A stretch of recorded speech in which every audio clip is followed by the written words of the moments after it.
Recording studio Ekangar सराय।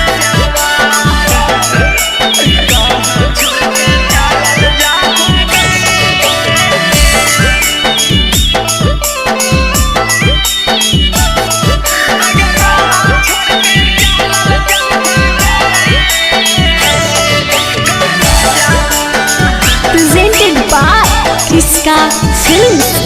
अगर कहाँ छोड़ के चलल जाहांगे करे जावा कहाँ छोड़ के चलल जाहांगे करे जावा केरा रोजे रोजे हम देखवाऊंगे करे जावा कहाँ छोड़ के चलल जाहांगे हमर जानुआ कहाँ छोड़ के चलल जाहांगे हमर सोनावा केरा रोजे रोजे हम देखावेंगे।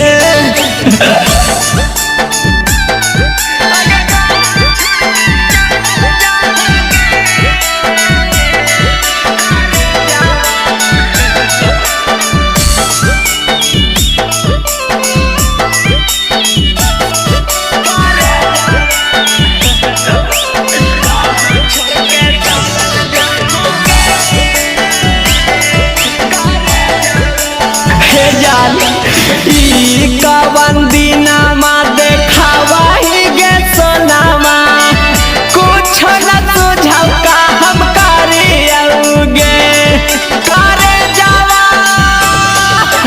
छाती पर हमारा चढ़ाई दे बालोरावा छोड़ हम आगे जाके पड़ियौगे करे जावा